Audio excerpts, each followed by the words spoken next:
सहनावतु सहनौ पुनक्तु सह वीर्यं करवावहै तेजस्विनावधीतमस्तु मा विद्विषावहै। ओम शांति शांति शांति।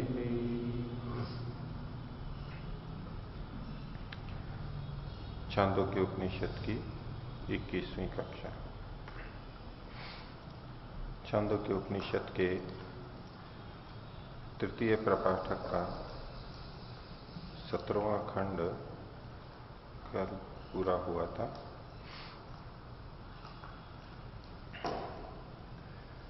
सत्रहवें खंड में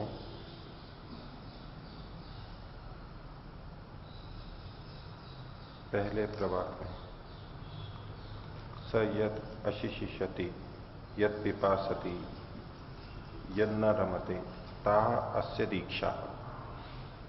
इसमें ताह ताह अस्य दीक्षा, ताह का यानी स्त्रीलिंग बहुवचन का प्रयोग किया है दीक्षा के अनुसार। वैसे ये ताह या तत्शब्द है, ये किसको द्योतित कर रहा है? यत् अशिशिषति यत् पिपासति यन्न रमते, उसको वैसे कहने के लिए है। तो सामान्यतः हम संस्कृत में ऐसा प्रयोग करते हैं, जो अभी कह करके आए हैं जिनके बारे में, उनसे संबंधित वचन या लिंग हम वहां पर देते हैं। लेकिन यहां की शैली भिन्न प्रकार की है। जो अभिधेय है, दीक्षा है, उसके अनुसार यहां पर ताह दीक्षा का है। पहले विद्वानों के साथ में जुड़ नहीं सकता है, क्योंकि वो तो क्रियाएं हैं सारी, तो यत यत यत, तो उसको जोड़ के नहीं, दीक्षा को जोड़ करके यहां पर प्रयोग किया गया। भाषा का एक प्रयोग ऐसा है। ऐसे दूसरे में भी देखिए, अथ यत अश्नाति यत पिबति यत रमते तत् उपसदहि इति। तत् यहां तो पहले वालों से जुड़ जाएगा, या तो यत यत यत तीन है तो हम वहां तानी कहें, लेकिन फिर भी तत् उपसदहि एव एति, उपसदहि रहती। तत् उपसत को तत् के साथ जोड़ करके यहां पर यह नपुंसकलिंग किया है। इसी तरह से नीचे तीसरे में स्तुत शास्त्री रेव तत् एति, तो स्तोत्रम शास्त्रम, ये भी नपुंसकलिंग में शब्द है, स्तोत्रम और शास्त्रम। स्तुत, हाँ शस्त्रम, ठीक है, स्तुतम शस्त्रम, स्तोत्रम या शस्त्रम, ये नपुंसकलिंग के अंदर ही प्रयोग होते हैं उस तरह के।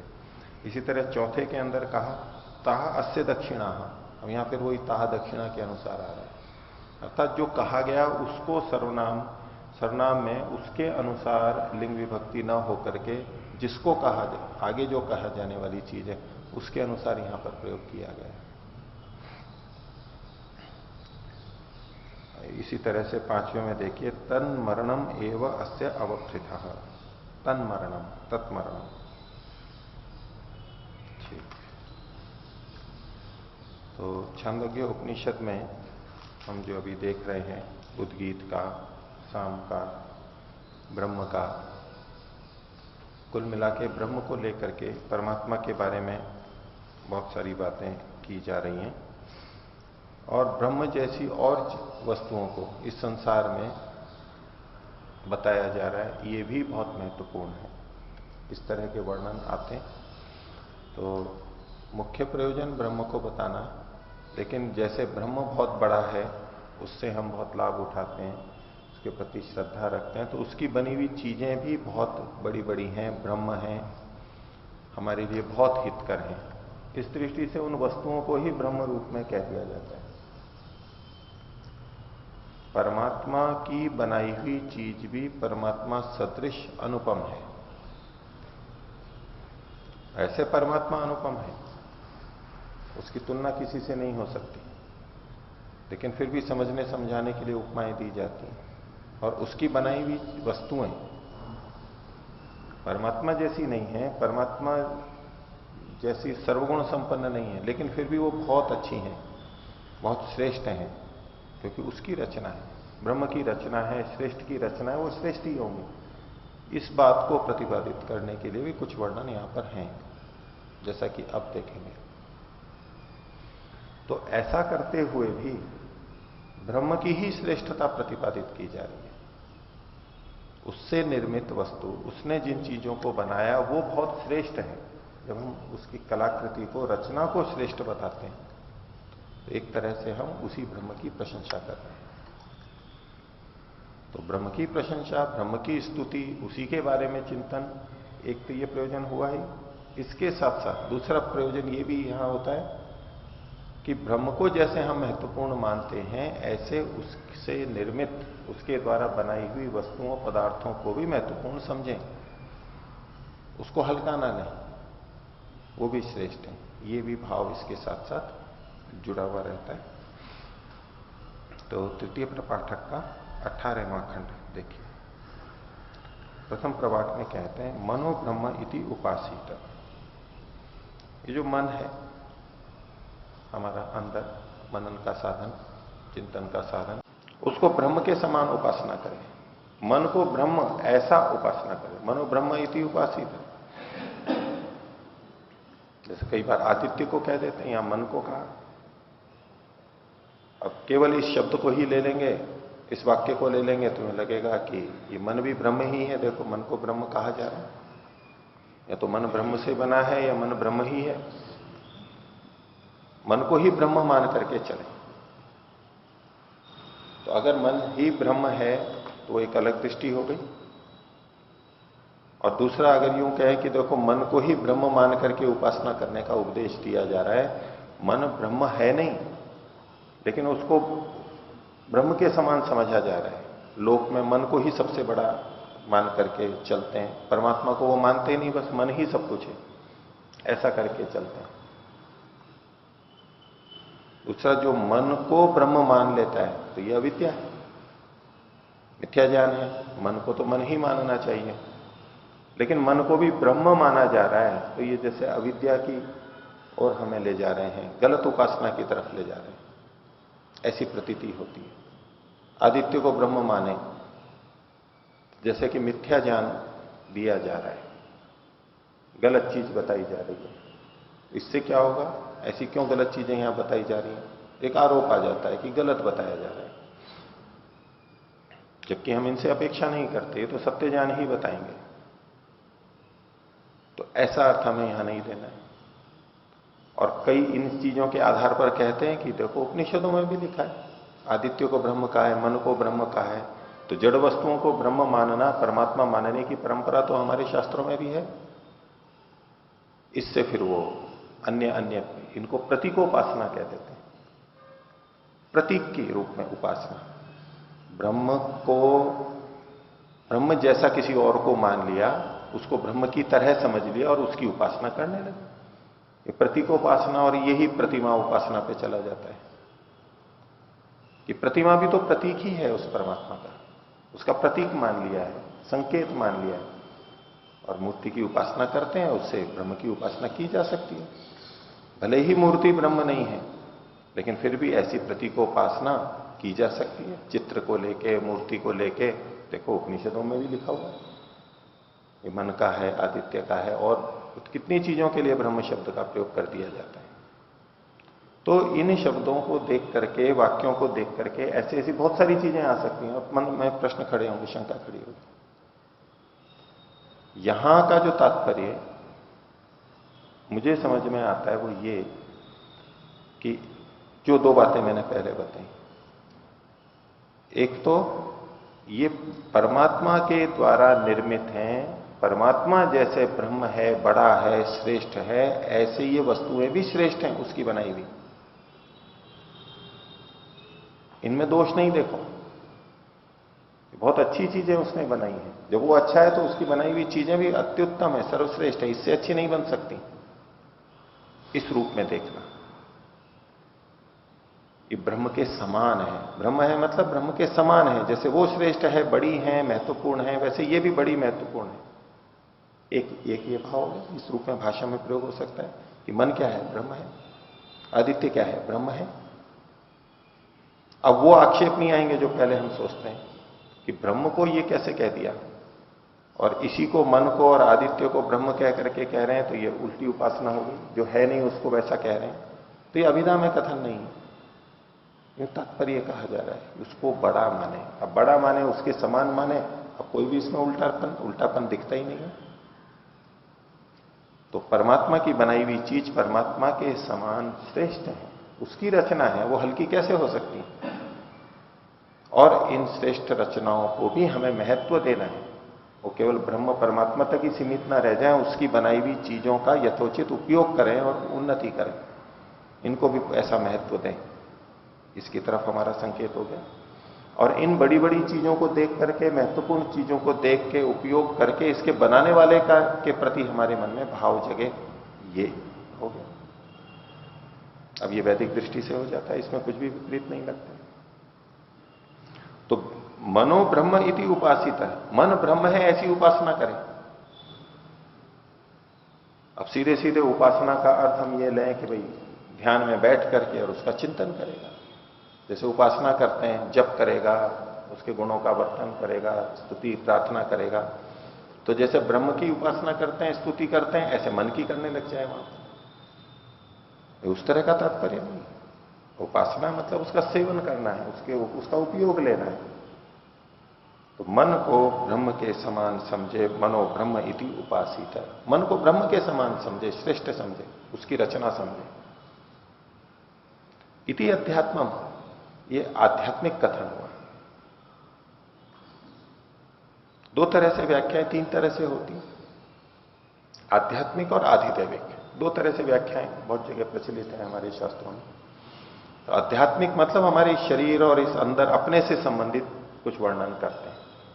तो चूंकि मन हमारे अंदर है, हमारे शरीर में है, हमारा ही एक भाग जैसा बना हुआ है, अवयव है, उपकरण है, तो ये अध्यात्म से संबंधित अपने अंदर की यहां की बात हुई। इति अध्यात्म, आत्मा को अधिकृत करके जो कहा जाता है, जो विषय होता है, उसको अध्यात्म कहते हैं। तो कई बार हम केवल आत्मा या तो परमात्मा, इससे संबंधित कोई चर्चा है तो कहेंगे ये तो आध्यात्मिक चर्चा है। और यदि इससे भिन्न मन और इंद्रियों की और अंतःकरण की इसकी चर्चा करने लग जाएं, तो ये तो बोले प्राकृतिक वस्तुओं की चर्चा है, ये आध्यात्मिक कहां है? ये आध्यात्मिक चर्चा कहां है? आत्मा और परमात्मा की बात करें तो चलो आध्यात्मिक है भाई, सीधे सीधे आत्मा शब्द आ रहा है, लेकिन ये भी आध्यात्मिक है, इससे जुड़ी हुई चीज है, आत्मा से जुड़ी हुई, आत्मा का अति निकट का साधन है, अंतःकरण है। और बाह्यकरण भी, इनसे संबंधित भी जो चर्चा होती है, इनके स्वरूप को जाना जाता है, इनके स्वभाव को जाना जाता है, इनसे क्या लाभ ले सकते हैं, इनसे कैसे हम गलत अर्थ ले लेते हैं, ये सारा का सारा अध्यात्म में ही आएगा। आत्मा से जुड़ी हुई बातें, संबंधित बातें, आत्मा को प्रभावित करती हैं, आत्मा का हित इनके साथ में जुड़ा हुआ है। इसलिए ये इतना जो यहां से सीधा जुड़ा हुआ है हमारे शरीर आदि इत्यादि से, इसको अध्यात्म नाम से कहा जाता है। तो थोड़ा व्यापक रूप लिया हुआ है। तो मनोब्रह्म इति उपासिता इति अध्यात्मम, ये जो कथन किया है ये आध्यात्मिक रूप से कथन किया है। अब दूसरा एक और कथन कह रहे हैं, अथा आधिदैवतम, अब आधिदैविक कथन कर रहे हैं, देवताओं से संबंधित कथन कर रहे हैं। जड़ देवता जो होते हैं, सूर्य चंद्र आदि बाहर जो, वो भी हमारे लिए उपयोगी होते हैं, देव होते हैं, उनको लेकर के भी कथन कर रहे हैं। तो अथा आधिदैवतम आकाशो ब्रह्म इति, आकाशो ब्रह्म इति, ये बस कथन हो गया, अल्प विराम ले सकते हैं। पहला है मनोब्रह्म इति उपासिता इति अध्यात्मम, एक बात हो गई। अथा आधिदैवतम आकाशो ब्रह्म इति, ये जो आकाश है ये ब्रह्म है। जैसे शरीर में मन, ऐसे इधर जो बाहर है उसमें आकाश बहुत बड़ा है, वो आकाश भी ब्रह्म ही, ब्रह्म की तरह से है, बहुत बड़ा है, विशाल है। तो आकाश को ब्रह्म ये कहे, इति उपासित है, उपासित है हम इसके साथ में जोड़ लेंगे, ये आधिदैविक अर्थ हुआ, आधिदैवत इति अथ आधिदैवतम, दूसरे ढंग से व्याख्या है ब्रह्म की। आगे कहते हैं उभयम आदिष्टम भवति, इस प्रकार दोनों ही कह दिए गए होते हैं, आदिष्टम भवति। आदेश देना कहते हैं वैसे तो। आदिष्ट हो गया। आदेश देना मतलब वो किसी को निर्देश करना, ऑर्डर देना, ऐसा करो, उसको हम आदेश बोलते हैं। लेकिन जैसे उपदेश होता है, निर्देश होता है, उसी अर्थ में आदेश भी बोल देते हैं। कहा, ये कथन हो गया, दोनों का कथन हो गया, वर्णन हो गया। इति आदिष्टम भवति। क्या आदिष्ट हो जाता है? अध्यात्मम च आधिदैवतम च। अध्यात्म और आधिदैविक दोनों बातें कह दी गई इतने से ही। ये मन को ब्रह्म के समान माने, उपासना करे, और ये आकाश भी ब्रह्म है ऐसी उपासना करे।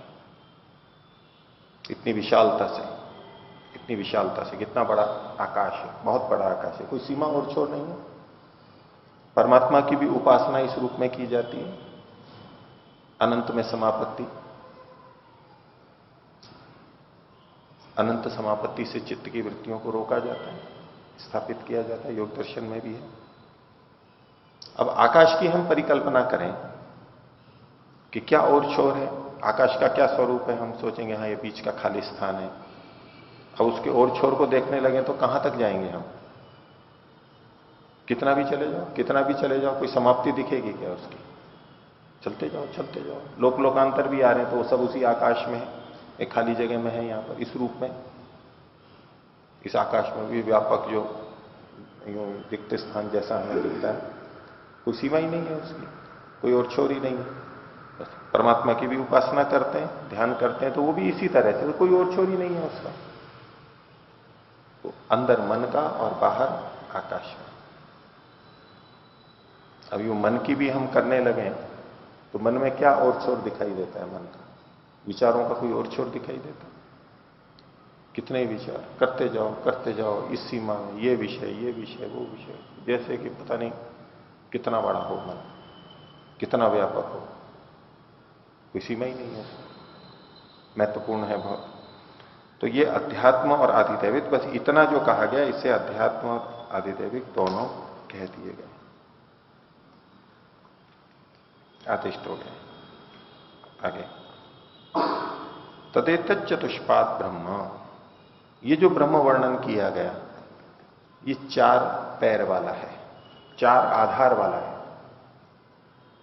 ये परिकल्पना है, कथन है।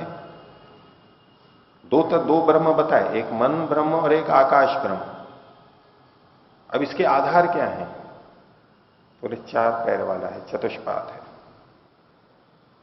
कौन कौन से 4 हैं? तो पहले आध्यात्मिक मन के 4 पैर बताए जा रहे हैं। वाक्पाद, प्राणपाद, चक्षुष्पाद, श्रोत्रम पाद इति अध्यात्मम। अल्पविराम। वाणी, ये पहला आधार है, उसका पहला चरण है।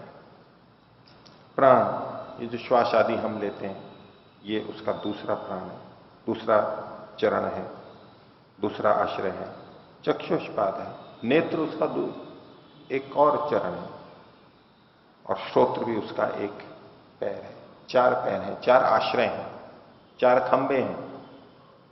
ये 4 पैर वाला है, ये ब्रह्म 4 पैर वाला है। तो मन में जो कुछ होता है, मन जो चलता है, उसमें 4 चीजें ये आधार रूप में काम करती हैं हमारी। इनका प्रभाव हमारे मन के ऊपर बहुत अधिक पड़ता है। वो 4 चीजों में, एक तो बोलने का, बोलना बहुत महत्वपूर्ण होता है, और हम बोलते हैं उससे पहले बहुत कुछ हमारे अंदर चलता है, तब हम बोलते हैं, बहुत तेजी से काम चलता है अंदर। फिर प्राण है, इस प्राण के आधार पर मन का नियंत्रण होता है, मन चलता है। इसके ठहरने पे, इसके शांत होने पे मन भी शांत होता है, इसके तीव्र होने पे मन अशांत होता है।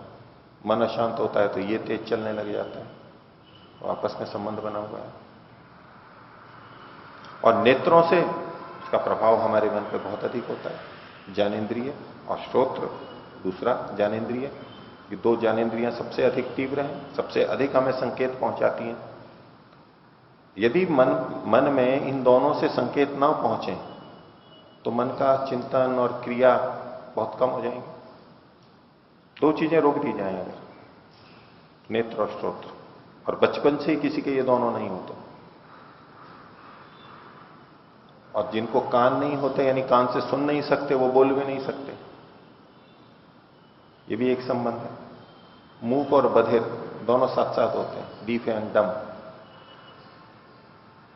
क्योंकि वो सुन ही नहीं पाते इसलिए बोल भी नहीं पाते। ऐसे बच्चे होते हैं बहुत सारे, क्योंकि कान खराब है, गला ठीक था, बोल सकते थे वो, लेकिन चूंकि उन्होंने सुना ही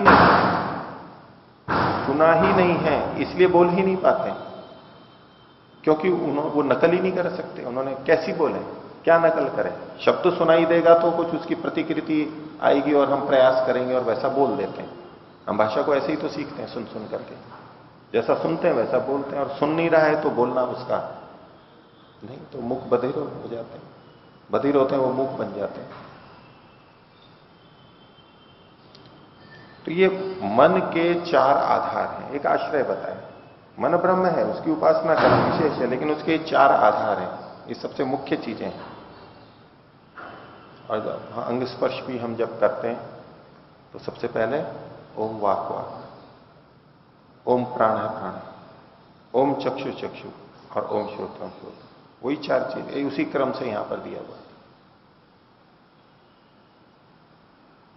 ये आध्यात्मिक हो गया, यानी आंतरिक जो आध्यात्मिक मन था उसके लिए चार उसके चरण आधार आश्रय बताए।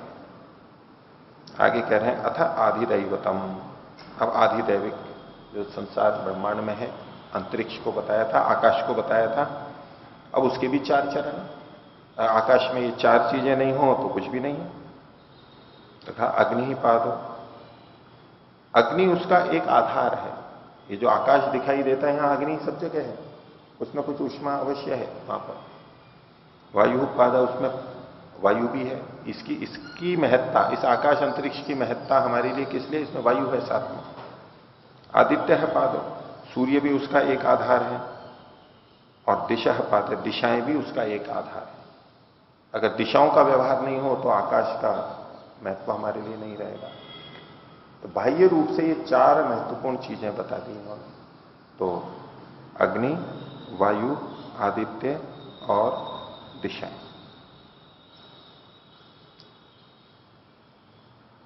इति उभयम एव आदिष्टम भवती अध्यात्मम च आधिदैवतम च। तो इतना कहने से अध्यात्म और आधिदैविक दोनों का कथन हो गया, दोनों को साथ साथ लेकर के चल रहे हैं। पीछे पहले आया था भाई थोड़ा आध्यात्मिक बताते हैं, दैवती बता देते हैं, दैवत बता देते हैं, आध्यात्मिक बता देते हैं, अलग अलग। यहां दोनों को साथ साथ लेकर के चल रहे हैं, ये कथन हो गया। और इनका सबका चारों का भी आपस में संबंध है। ये जो चार नाम बताए गए ये वेद के ऋषियों के भी नाम हैं। तीन तो हैं ही हमारे पास, अग्नि, वायु, आदित्य, और चौथा हम अंगिरा करते हैं, यहां पर दिक् के रूप में, उससे जोड़ सकते हैं। अब इसका मन के साथ भी संबंध जोड़ सकते हैं कि मन में वो जो चार वेद आए, चार ऋषि हैं, उनको ज्ञान प्राप्त हुआ, अंदर कुछ विशेष प्रकार की शक्तियां हैं, तो कुछ शब्दों की साम्यता इतने रूप में देख सकते हैं।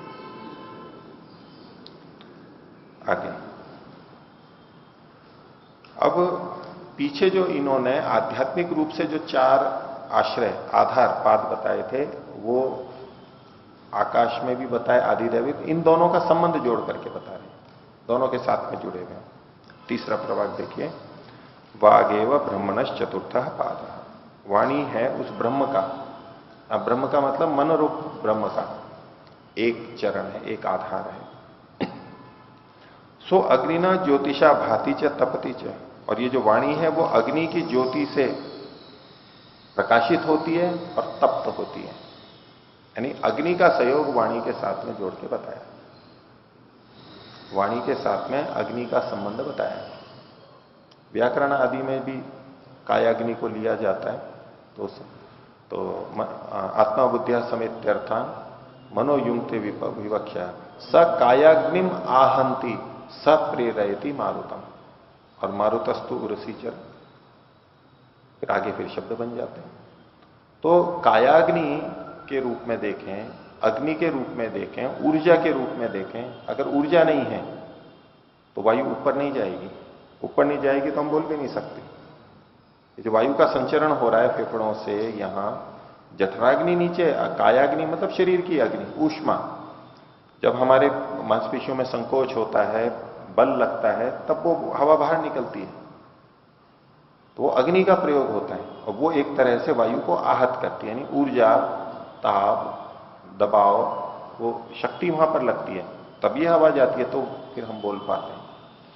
तो ये जो वाक है ये अग्नि की ज्योति से, उसी के प्रकाश से प्रकाशित होती है और उसी से तप्त होती है, तपती है, उसी से ही उसका श्रेष्ठता होती है। उसी की तपन करके तपाते हैं तो उससे उसकी श्रेष्ठता होती है, तपाने से श्रेष्ठता होती है, ऐसा मान करके वो प्रकाशित होती है और उसी से तपती है। और जो ऐसा जान लेता है तो कह रहे हैं भाति च तपती च कीर्तिया यशसा ब्रह्मवर्चसेन यह एवं वेद। जो ऐसा जान लेता है वो भी चमक जाता है, भाति तपती च, और तपता भी है, चमकता है और तपता है, दोनों होते हैं, कीर्ति से, यश से और ब्रह्मवर्चस से, यह एवं वेद, जो इस प्रकार से जान लेता है। कीर्ति और यश, ब्रह्मवर्चस तो ब्रह्म ज्ञान हो गया,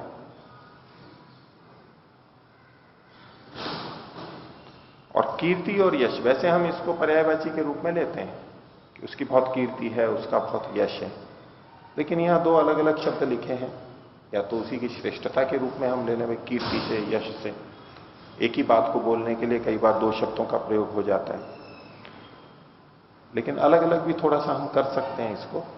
तो कीर्ति शब्द जो है वो क्रीत संशब्द नहीं, बोलने के अर्थ के अंदर है। तो कीर्त्यते संशब्दते सा कीर्ति, जो बोली जाती है, कही जाती है, उसको कीर्ति बोलते हैं। जिसको बोला जाता है, जिसको कहा जाता है, वो क्या है, पुण्यम यशोवा, पुण्य को भी बोलते हैं, यश को भी बोलते हैं। तो पुण्य मतलब होता है किसी का श्रेष्ठ काम, अच्छा, कोई किसी ने कुछ अच्छा कार्य किया है, हम उसको कहते हैं, तभी तो कीर्ति होती है।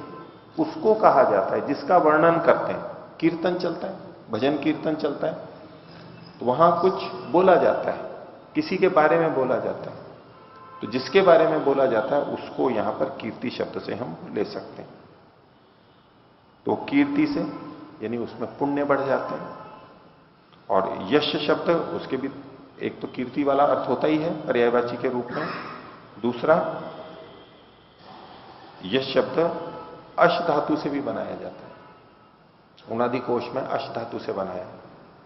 तो अश्यते, दिव्यते, क्रीडादि क्रियते ये न तत् यश, अश से और युक्त कर देते हैं, आगे आके बैठता है, वो यश बन जाता है, आदि में आकर के बैठ जाता है उसके प्रारंभ में, यश अश धातु से। तो अश्यते, अश्यते को महर्षि ने वहां पर खोला है दिव्यते, और दिव्यते का दीवु धातु के बहुत सारे अर्थ हैं। तो क्रीडादि क्रियते, क्रीड़ा आदि किए जाते हैं, दिवु क्रीड़ा विजिगीषा, उसमें स्तुति भी एक अर्थ आता है, प्रशंसा करना, बोलना, क्रीड़ादि सभी अर्थ हम ले सकते हैं। जिसके द्वारा स्तुति की जाती है उसको यश बोलते हैं, स्तुति का अर्थ ले सकते हैं, जिससे प्रसन्न होता है इत्यादि अर्थ लिए जा सकते हैं, कीर्ति भी अर्थ ले सकते हैं।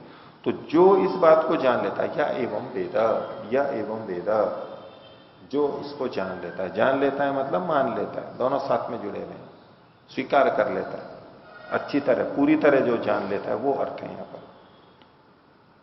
तो अग्नि का और वायु का संबंध है, और वाणी का हमारे मन के साथ में संबंध है।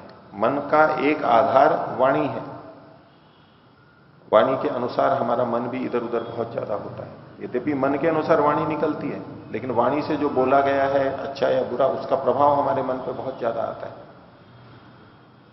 तो उसका भी वो ध्यान रखते हैं। तो जब वो मन को ब्रह्म समझ करके उपासना कर रहा है, तो वो वाणी का भी ध्यान रखेगा, वाणी को भी ध्यान से बोलेगा, वाणी का प्रयोग हम करते हैं, उसको ढंग से करेगा, ऐसे जैसे कि ये ब्रह्म की उपासना की जा रही है, ऐसी वाणी की उपासना करेगा। आगे दूसरा उसका आधार, तो प्राण एवं ब्रह्मणश्च चतुर्थः पाद, पीछे प्राण को भी कहा था एक पाद, तो ब्रह्म का वो चतुर्थ पाद है। चतुर्थ का मतलब ऐसे चौथा होता है। अब इन्होंने वाक को भी चौथा कहा, प्राण को भी चौथा कहा, या तो कहते पहला, दूसरा, तीसरा, चौथा, तो चतुर्थ मतलब चौथा उस संदर्भ में, लेकिन यहां चौथे का मतलब वो एक चौथाई भाग, ये सारे चौथे चौथे कहला रहे हैं। ये इसका चौथा भाग है, ये इसका चौथा भाग है, ये चौथा भाग है, ये चौथा भाग है, ऐसा चौथा ही भाग है, एक भाग है। यहां चतुर्थ का मतलब वैसा उस तरह से लेंगे, संख्या की दृष्टि से नहीं। और संख्या की दृष्टि से भी लो तो बाकी तीन को पहले लेंगे, फिर ये चौथा है, फिर तीन को लेंगे वो चौथा हो जाएगा, ऐसे सब चौथे हो जाएंगे। अब वैसे किसी के पुत्र हों चार तो ये पहला पुत्र और ये चौथा पुत्र, जन्म की दृष्टि से हम जो बाद में आता है उसको चौथा बोलेंगे। लेकिन किन्हीं के चार पुत्रों में से कोई तीन को जानता है, दूसरे तीसरे चौथे को जानता है, ये पहला अब सामने दिखाई दिया, बोले ये इनका चौथा पुत्र है। ऐसा तीन तो वो जानता है, तीन पुत्रों को वो जानता है, वो कहते हैं ये इनका चौथा लड़का है। वो चौथे का मतलब वो चौथे स्थान पे उत्पन्न हुआ वो नहीं, तीन तो वो है और ये एक चौथा। और इसका उल्टा भी हो सकता है, पहले तीसरे चौथे को वो जानता हो और दूसरा दिखाई दिया, बोले तीन पुत्रों को तो आपने देखा है, इनके ये चौथा वाला है। ऐसे भाषा में प्रयोग हो सकते हैं। तो ये चौथा चौथा मतलब एक एक भाग को के अर्थ में यहां पर है। प्राण एवं ब्रह्मण चतुर्थ पाद है।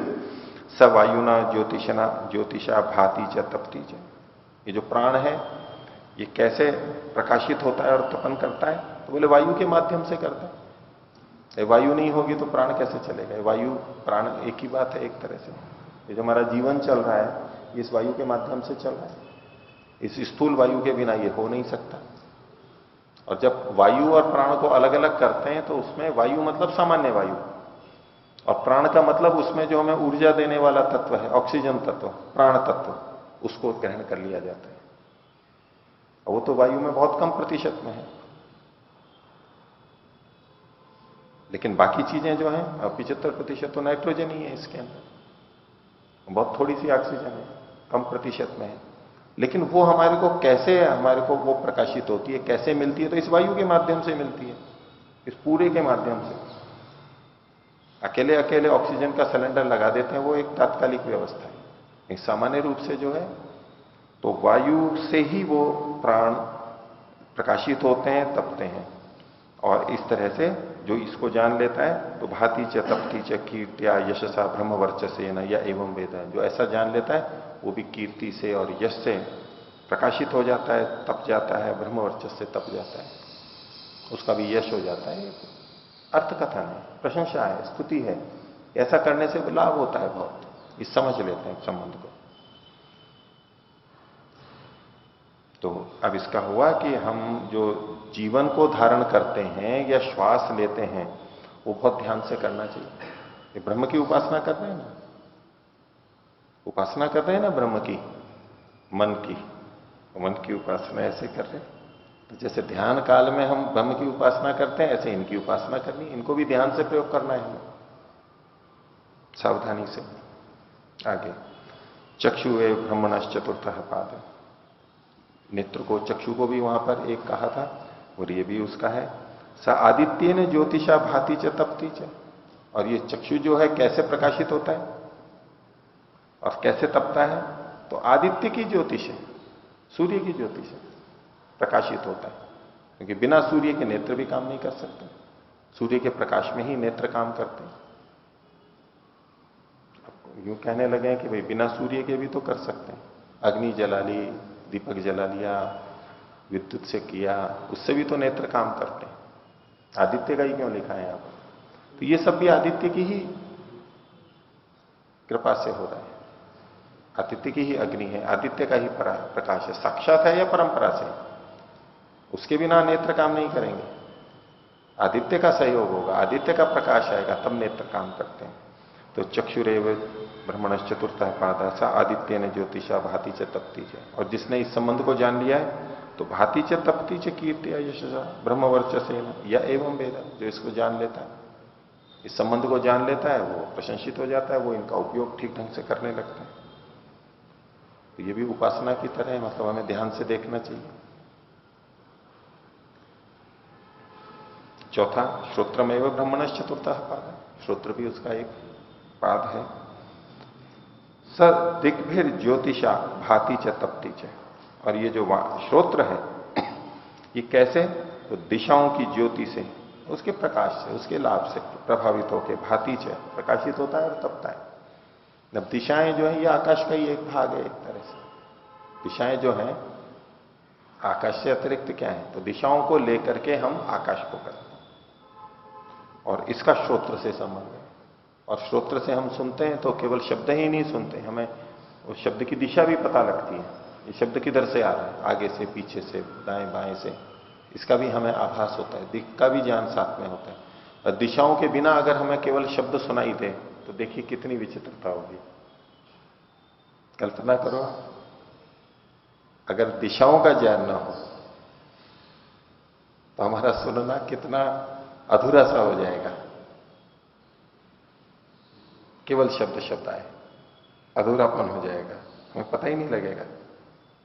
तो ये दिशाएं भी साथ में जुड़ करके, एक तो वो आकाश है इसलिए शब्द की दृष्टि से, श्रोत्र की दृष्टि से, और दिशाओं का बोध हमें साथ साथ में होता है, ये भी बात इसमें जुड़ी हुई है। तो जो इसको जान लेता है वो उसी प्रकार से कीर्ति, यश, ब्रह्म, वर्चस्व से प्रकाशित हो जाता है और तप्त होता है। तो इसके अलावा हो गया कि ध्यान से हमें सुनना चाहिए, उसके महत्व को जानना चाहिए हमें, श्रोत्र के महत्व को भी। 4 ये प्रतीक रूप हैं। अब इसके अलावा और भी चीजें जोड़ी जा सकती हैं। ये तो मुख्य मुख्य 4 चीजें इन्होंने गिना दी। ये ब्रह्म की उपासना है, आध्यात्मिक उपासना है, ब्रह्म की उपासना, मन की उपासना है।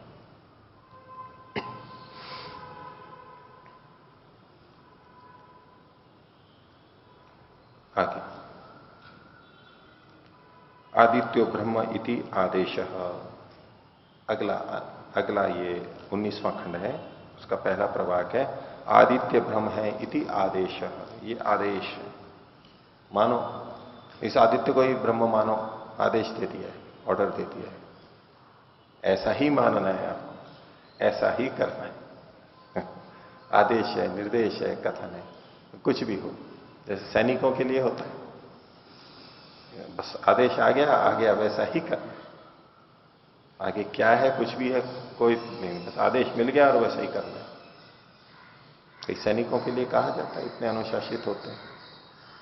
हिटलर के लिए कहा जाता है, उसकी सेना उसको इतना मानती थी, अगर छत पे खड़े हुए हैं और उनको कहें कि आप चलो, दीवार आ जाएगी, वो मुड़ेगा नहीं जब तक कि बोल नहीं रहे, भले ही नीचे गिरता जाए। एक गिर गया तो भी पीछे चलता आएगा, दूसरा भी गिर जाएगा, दूसरा गिरेगा, तीसरा गिरेगा, ऐसा वो चलता। कुछ नहीं, आदेश दे दिया, बस वैसा ही करना। ऐसा हिटलर के लिए कहा जाता है। बोले कितना मेरी सेना अनुशासन मानती है कि छत पर मगर मैं कह दूं कि चले या पहाड़ी के किनारे पे, रुकेंगे नहीं जब तक रुकने को और मुड़ने को नहीं कहे, तो वो ठिठकेगा नहीं, वो तो चलता चला जाएगा। पैर गिरते जाएंगे, भले ही गिरते जाएंगे, लेकिन चलता जाएगा। ये आदेश। आजकल भी साधु संतों के पास जाते हैं, एक शब्द बोलते हैं, आदेशा। हाँ, मतलब जो सुनने वाले हैं वो बोलते हैं या बोलने वाले बोलते हैं? बोलने वाले। जैसे कुछ उपदेश दिया, आदेशा। शब्द तो आदेश ही है, वो आदेशा के रूप में ऐसा बोला जाता है। या जैसे हम कहें जी महाराज, जी गुरु वचन महाराज, ऐसे इत्यादि बोलते हैं ना, ऐसे आदेशा शब्द भी बोलते हैं। गांव में भी प्रचलित है ऐसा। किस प्रसंग में बोलते हैं आदेशा?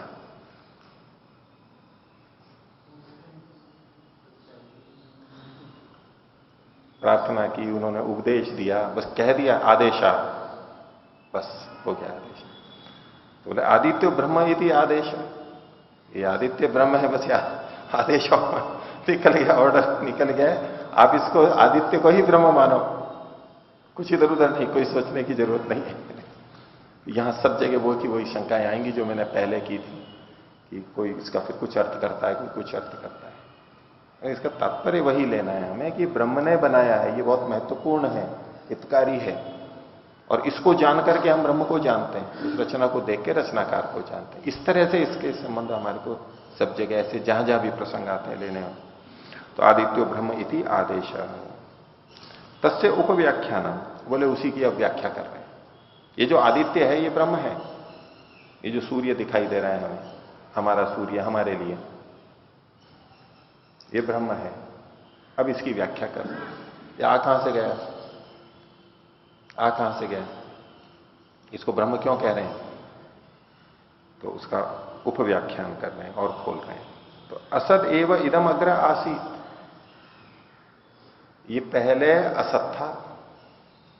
ये कौन? ये जो दिखाई दे रहा है, ये जो सत वस्तुएं दिखाई दे रही है, ये पहले असत थी। सत मतलब सत्तात्मक, सत्ता है जिसकी भाव है। पहले कैसे थी? ये असत थी। असत मतलब इनकी सत्ता नहीं थी। असत माने अभाव। अभी तो सत है इदम, ये कह रहे हैं जिसको, ये तो सत है, ये पहले असत था। तो असत से सत की उत्पत्ति हुई, अभाव से भाव की उत्पत्ति हुई। सीधे शब्द लेंगे तो ऐसा अर्थ निकलने लगता है। लेकिन जब हमें सिद्धांत पता है कि असत से सत की उत्पत्ति होती ही नहीं है, तो जब फिर असत शब्द आ रहा है, इसका तात्पर्य लेंगे कि पहले ये अप्रकट रूप में था, अव्यक्त रूप में था, विद्यमान के रूप में हमें पता नहीं लगता था, हमारे लिए अज्ञात अज्ञेय था। इसलिए कहा असत एव इदम अग्र आसीत, ये पहले अव्यक्त था, अभी तो व्यक्त है। बस ये व्यक्त और अव्यक्त के रूप में सत और असत शब्द का प्रयोग हो। असत एव इदम अग्र आसीत। आप खुद ही अपने ढंग से कह रहे हैं भाई, अच्छा जब असत था तो, या कुछ भी नहीं था वहां पर, तत्सत आसीत, वो असत जो था वो था सत, तत्सत आसीत, सत था वो। अव्यक्त है इसलिए हमने असत बोल दिया है, लेकिन इसका यह मतलब नहीं है कि वो अभाव था। तत्सत आसीत, वो सत था, विद्यमान था। तो असत और सत दोनों के रूप में प्रयोग किया जाता है। आगे इसी में छांदोग्य उपनिषद में आएगा, जैसे यहां पर कहा असदैव अग्र आसीत, तो वहां पर सदैव अग्र आसीत और सत के रूप में कहा है कि पहले सत था। और इसमें यहां असत लिखा है पहले, वहां सत लिखा है। देखिए 6-2-1 देखिए, छठे प्रपाठक के दूसरे खंड का पहला, पृष्ठ संख्या 536।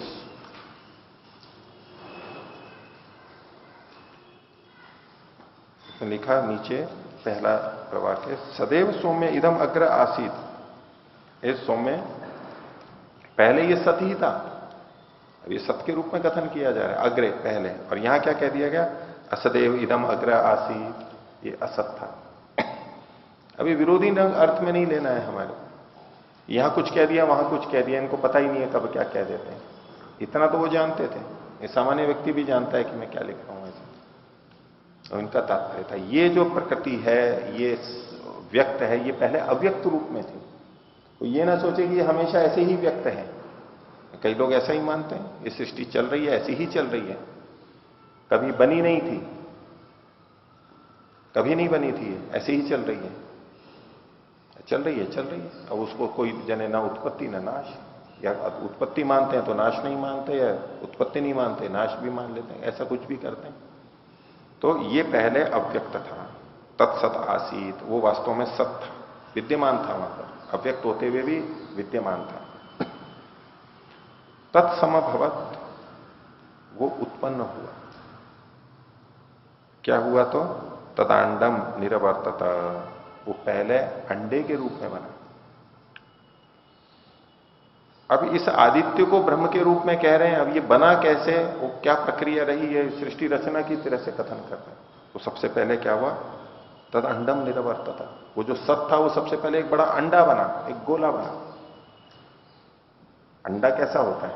लगभग गोल ही तो होता है, जैसा भी है वो अंडे के रूप में हम गोल भी कह सकते हैं, थोड़ा लंबा भी हो तो ठीक है, वो भी कह लो, या अंडे की तरह से था, एक उपमा दी, अंडा बना। फिर क्या हुआ? तत्संवत्सर से मात्रम अशयत, फिर उसको 1 संवत्सर तक उसको सेया गया। सेते हैं ना अंडे को, अंडा हो जाता है तो ऐसे ही थोड़ा ना निकल जाता है। अंडा उत्पन्न हो गया और उसको पक्षी ऊपर बैठ करके उसको गर्मी देते हैं ना, सेना बोलते हैं उसको, सेते हैं, गर्मी देते हैं। तो यानी अंडा बनने के बाद भी उसमें कुछ चल रहा था। अंडा जो सेते हैं तो अंदर कुछ चल रहा होता है, प्राणी कुछ निर्माण चल रहा होता है, प्रक्रिया चल रही होती है। ऐसे उस समय भी अंडा तो बन गया, लेकिन अंडे के अंदर बहुत कुछ चल रहा था, वो एक लंबे समय तक चल रहा था, 1 संवत्सर तक। वो संवत्सर मनुष्यों का संवत्सर या दिव्य संवत्सर, दोनों से लंबे समय तक वो चल रहा था, एक लंबा समय मान सकते हैं। संवत्सर से मात्रम अशयत, तन निरभित्यता, फिर वो फूट गया। ये पक्षी के भी अंडे होते हैं, सेने के बाद में एक समय आता है कि वो टूट जाता है, तो पक्षी उसको चोंच मार करके निकल जाता है, वो तोड़ देते हैं या कैसा भी जो भी होता है वो टूट जाता है, तो ये भी टूट गया उसी तरह से। तन निरभित्यता, तो ते अंड कपाले रजतम च सुवर्णम च अभवताम, वो अंडा टूटता है तो कितने टुकड़े में टूटता है? 2 टुकड़ों में टूटता है। उसको फोड़ के निकलता है पक्षी, कहीं से भी निकलता है तो मोटे बड़े बड़े 2 टुकड़े हो जाते हैं। ऐसे 2 टुकड़ों में बट गया। और 2 टुकड़े कौन से थे? बोले एक टुकड़ा रजत हो गया और एक टुकड़ा स्वर्ण हो गया। सोना चांदी होता है ना, रजत मतलब चांदी और स्वर्ण यानी सोना, तो जो 2 टुकड़े हुए वो सोना और चांदी बन गए। अब देखो हम कितने आभूषण पहन लेते हैं। तो सोना सफेद चीज के लिए और स्वर्ण, हाँ, रजत सफेद के लिए हो गया और सोना या तो स्वर्ण हो गया वो पीले या उस तरह के वर्ण के लिए हो गया। अब वैसे हम अंडे देखते हैं तो उनका खोल जो होता है वो तो एक तरह से सफेद ही होता है बाहर का, और अंदर पीला पीला भी निकलता है। उसमें भी 2 तरह का होता है, बाहर कुछ अधिक सफेद होता है, अंदर अधिक पीला होता है, बीच का जो भाग होता है वो जो भी है। तो एक परिकल्पना, एक प्रतीकात्मक कथन किया जा रहा है। 2 अंडे बने, वो अंडा बना, अंडा फूटा, 2 अर्धांड हो गए उसके, अंड कपाल हुए उसके छिलके, एक सफेद हुआ और एक स्वर्ण हुआ, रजत और एक सोना बन गया। तो ये रजत और सोना क्या है खुद ही आगे बता रहे हैं। हाँ, तो आचार्य जी, ये जो बात है निरभिद्यता वाली बात है, कहीं बिग बैंग थ्योरी की पुष्टि में तो नहीं है? किसके? Big bang theory. Big bang की दिखाया ना इन्होंने पृष्ठ 434 के ऊपर के। बोले वैज्ञानिकों के 2 सिद्धांत हैं, एक बिग बैंग थ्योरी है, एक स्टेडी स्टेट थ्योरी।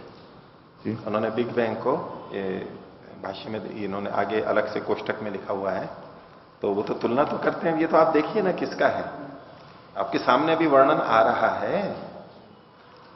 लेकिन बिग बैंग में भी जो बहुत सारी बातें बताई गई वो सारी ठीक हो, ये आवश्यक नहीं। लेकिन भाई हो सकता है ना ये प्रक्रिया, इसमें क्या आपत्ति है? अब यूं तो अपने मंत्र में भी आता है, उसकी भी चर्चा करते हैं जो आप जानते ही हो, हिरण्य गर्भ समवर्तता अग्रे, इसको उस ढंग से भी बोलते हैं बिग बैंग पर। एक हिरण्य गर्भ था, हिरण्य जिसके गर्भ में है, सोना लावा, जैसे ये लावा होता है बिल्कुल लाल कैसे होते हैं, हिरण्य जैसा लगता है, तपता हुआ। मिट्टी भी तप रही हो, आग जैसी होती है तो सोने जैसी लगती है एकदम, लावा जैसा निकलता है जमीन से, वो कैसा लगता है? यूं लगता है ना जैसे लाल लाल है तो सोने जैसा होता है, पीला पीला। तो पहले वो हिरण्य गर्भ उत्पन्न हुआ, वो सबका आधार था। भूतस्य जाता है पति रेखा आसीत, सारे जितने भूत हैं उसका एक ही पति था। खैर उसकी बैंक की व्याख्या देखें और देखें जो भी है। अब किसका समर्थन कर रहा है ये तो आप लोग बुद्धिमान हैं, वैज्ञानिक है, आप लोग लगाएंगे संगति। तो पहले ये आप बता रहे हैं कि रजत और स्वर्ण थे क्या? तो अगला देखिए, तत् यद रजतम सेयम पृथ्वी अल्पविराम। ये जो रजत था ना वो ये पृथ्वी है, ये पृथ्वी है, ये रजत है। और यद सुवर्णम साध्यौ, द्व्युलोक है, ये स्वर्ण था। पृथ्वीलोक और द्व्युलोक, 3 लोक माने जाते हैं, पृथ्वीलोक, अंतरिक्ष लोक और द्व्युलोक। एक पृथ्वीलोक है, ये जैसे कि नीचे का कपाल था, अंडा मान लो ये फूटा, एक नीचे का भाग एक ऊपर का भाग, ये नीचे का भाग जैसे कि ये पृथ्वी, और ऊपर का पृथ्वी मतलब पृथ्वीलोक, और ऊपर का भाग जैसे कि द्व्युलोक, ऐसा इसको समझे। यद सुवर्णम साध्य हो। अब आगे देखिए, यद जरायु ते पर्वता, अब उसकी जरायु भी होती है। 2 तरह के प्राणी हम अलग अलग जो देखते हैं, जरायुज और अंडज, और स्वेदज उद्भिज आदि भी करते हैं। तो जो स्तनधारी होते हैं वो जरायुज होते हैं, जरायु में लिपट के आते हैं। एक थैली होती है, वो उनके चारों ओर होती है, उसमें पानी होता है, उदक होता है, एक थैली होती है। और जो अंडे होते हैं वो एक अलग तरह की प्रक्रिया है। तो इधर तो अंडे का भी कहा, और अब यज जरायु, उसमें जो जरायु होती है, कोई भी उत्पन्न होता है तो जो जरायु होती है, बाहर का खोल होता है, ते पर्वत, वो पर्वत है, ये जो पर्वत है ये जरायु की तरह से। और जरायु को दूसरे ढंग से जेर भी बोलते हैं। एक वो भाग होता है जो माता के गर्भ से जुड़ा रहता है, अंत में जो मांस का लोथड़ा निकलता है। एक तो झिल्ली होती है, वो पतली होती है, और वो झिल्ली और फिर जो रक्तवाहिनियां जाके जहां मिलती हैं, वो एक बड़ा सा, उसको ले लीजिए चाहे। तो पर्वत ऐसे हैं जैसे कि जेर हो, गाय भैंसों के बच्चे होते हैं तो वो नीचे गिरती है ना, बाद में जेर आती है बच्चे के आने के बाद में। जब तक जेर नहीं आती तब तक पूरा नहीं होता है वो, उसको जेर को निकलवाना होता है। उस तरह से जैसे कि ये पर्वत कैसे हैं, जैसे जेर के समान है। तो जरायु ते पर्वत, वैसे जरायु बोलते हैं उसको, झिल्ली को, जो ऊपर की थैली होती है उसको जरायु बोलते हैं। यदुल्बम समेघो निहारो, उल्ब, उल्ब को भी जरायु के नाम से भी बोलते हैं कई जगह, लेकिन यहां चूंकि जरायु आ ही चुका है, उल्ब को एक दूसरी चीज होती है कि बच्चे के त्वचा के ऊपर जो कुछ एक चिकना चिकना पदार्थ रहता है, थोड़ा सफेद सफेद, उसको उल्ब बोलते हैं। चिकना चिकना भाग कुछ रहता है, उसको फिर साफ करते हैं। बच्चा जन्म लेता है, उसके बाद सफाई करते हैं उसकी चमड़ी की, धोते हैं उसको। तो वो जो चिकना भाग होता है उसको उल्ब कहा जाता है। इन्होंने अलग ढंग से लिखा है, आयुर्वेद में उल्ब शब्द उसके लिए आता है। तो यद उल्बम स मेघो निहारो, मेघ और निहार, निहार मतलब कोहरा, ये भी तो सफेद सफेद से होते हैं। तो उल्ब का वो ज्यादा अर्थ यहां पर संगत है। त्वचा के ऊपर जो चिक्कण भाग रहता है वो उल्ब है। वो मेघ और जो निहार है ये उल्ब की तरह से, वो सफेद सफेद भाग दिख रहा है। या धमनय स्थान अद्य, और जो शरीर में धमनियां होती हैं, बच्चा जन्म लिया है तो धमनियां अंदर होती हैं उसमें। तो जैसे पृथ्वी पे नदियां बह रही हैं, वो नदियां हैं, उसकी जैसे धमनियां होती हैं वैसे नदियां हैं। धमनियों में भी तो खून बहता है नदियों की तरह से, एक प्रतीकात्मक तुलना दी जा रही है। और यद वास्तेयम उदकम, जो बस्ती में रहने वाला उदक है, जल है। बस्ती किसको कहते हैं? मूत्राशय को, मूत्राशय को, ब्लैडर, यूरिनरी ब्लैडर को। तो उसमें जो जल है यानी मूत्र है, वो कैसा है? समुद्र, ये समुद्र ये समुद्र की तरह से, ये भी नमकीन होता है, वो भी नमकीन होता है, उसमें भी उसमें नमक आता है, उतना नहीं होता, लेकिन तो अपने खाने के ऊपर है कौन कितना नमक खाता है। उस तरह से जो अतिरिक्त नमक है वो हमारे मूत्र के माध्यम से निकल जाता है, शरीर से छन करके निकल जाता है। तो ये जैसे वो एक समझाने के लिए। आगे देखिए कि अच्छा ये तो सारी चीजें बता दी, वो जो उत्पन्न कौन हुआ था, ये तो आपने उल्ब बता दिया, जरायु बता दी, ये सब वो जो उत्पन्न हुआ था वो कौन था? अंडा का बता दिया, उसके खोल रहे हैं ये, तो उत्पन्न कौन हुआ था? तो आगे कहते हैं अथ यत अजायत सो आदित्यम इति, ये जो उत्पन्न हुआ था वो ये आदित्य है। अब शुरू में क्या कहा था इन्होंने? आदित्यो ब्रह्म इति आदेश। उस आदित्य को उत्पन्न कैसे हुआ एक समझाने के लिए। अब उस आदित्य के साथ यहां की नदियों का वैसे कोई सीधा संबंध नहीं है, लेकिन एक बस कथन के लिए, जैसे शरीर में ऐसे ऐसे होता है, थोड़ी थोड़ी एक प्रतीकात्मक रूप से संकेत है। तो जो उत्पन्न हुआ वो आदित्य है। और जब वो सूर्य उत्पन्न हुआ तब क्या हुआ था? तम जायमानम घोषा उलुलभो अनुदतिष्ठन। जब वो उत्पन्न हुआ तो बड़ी बड़ी आवाजें और उसके साथ साथ और बहुत सारे शब्द वो उत्पन्न हुए थे। और सर्वाणी च भूतानी, और सारे भूत प्राणी, भूतानी के बाद में जो च है उसको हटा लीजिए। सर्वे च कामा, और जितनी भी कामनाएं थी यानी जितने भोग थे वे भी उत्पन्न हुए। उसके जब सूर्य उत्पन्न हुआ तो बहुत सारे के शब्द उत्पन्न हुए, बहुत सारे के प्राणी उत्पन्न हुए, और बहुत सारे भोग के पदार्थ उत्पन्न हुए। कामनाएं की पूर्ति करने वाले कामा बहुत सारे पदार्थ उत्पन्न हुए। सूर्य से संबंध जोड़ा जा रहा है इसका।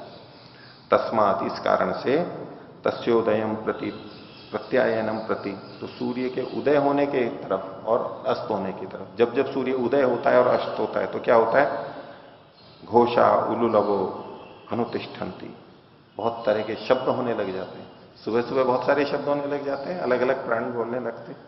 ऐसे अस्त होते हैं तब भी बहुत सारे प्राणी बोलने लग जाते हैं। और सर्वाणी च भूतानि सर्वे चैव कामा, सब प्राणी उत्पन्न होते हैं, प्राणियों को जीवन मिलता है, बहुत सारी कामनाएं होती हैं। तो सूर्य का उदय होना भी और सूर्य का अस्त होना भी हमारे लिए हितकर है, प्राणियों के लिए हितकर है। और बहुत सारे शब्द होते हैं और हमारी बहुत सारी कामनाएं, तो उसका वो उदय होता हो चाहे अस्त होता हो, वो हमारे लिए हितकर ही है। तो ब्रह्म ऐसा है। परमात्मा भी इस सृष्टि को उत्पन्न करता है तो भी हमारे लिए हितकर है, नष्ट करता है तो भी हमारे लिए हितकर है। आगे, स य एतम एवं विद्वान आदित्यम ब्रह्म इति उपासते, जो इस बात को जानने वाला है कि इस आदित्य से ही सब कुछ चल रहा है, तो और इस आदित्य को ब्रह्म इति उपासते, ब्रह्म के रूप में उपासना करता है, बड़ा और महत्वपूर्ण मानता है। अभ्यासोह यत एनम साधुओ घोषा आच गच्छेयु, तो शीघ्र ही उसको बहुत अच्छे अच्छे शब्द उसकी प्रशंसा के उसके पास आ जाते हैं, उसका यश बढ़ जाता है, वो विज्ञान को जानने वाला होता है, उपयोग लेने वाला होता है, उपयोग देने वाला होता है। उपच निम्रेडे रन, और उसको वो प्रसन्न भी करते हैं। शब्द आते हैं लेकिन वो शब्द तो मैं दुखी करने वाले भी आते हैं, आ सकते हैं। कोई ऐसे शब्द बोल रहा है जो हमारे को दुख देते हैं, हमारी आलोचना निंदा वाले होते हैं, लेकिन ऐसे शब्द उसके पास आते हैं जो उसको प्रसन्न भी करते हैं, यानी उसका यश, उसकी प्रशंसा वहां पर होती है, जो ऐसा जान लेता है। तो ब्रह्म को मन के रूप में भी कहा, उधर आकाश के रूप में कहा आदिदैवित में, और इधर आदित्य के रूप में, ये भी आदिदैवत ही है। आदित्य को भी ब्रह्म के रूप में स्वीकार करके हमें उसकी उपासना करनी चाहिए। तो उसके लिए क्या उपाय है? आदित्य का एक चित्र बनाया जाए, आदित्य की एक मूर्ति बनाई जाए, उसको सामने रख करके और उसकी उपासना की जाए। क्योंकि उपासना शब्द आते ही, पूजा आते ही ऐसी आदत पड़ी हुई है कि कुछ ना कुछ सामने होना चाहिए, नहीं तो क्या उपासना और क्या पूजा। लेकिन ये उपनिषदकार अलग ढंग से इस बात को रख रहे हैं। कोई प्रतिमा की बात नहीं है, कोई पूजा की बात नहीं है, लेकिन फिर भी बहुत कुछ बात कह रहे हैं। हमारी भावनाओं को, दिमाग को, ज्ञान को बदलने वाली बात है। आज का विषय इतना ही रखते हैं। प्रणाम।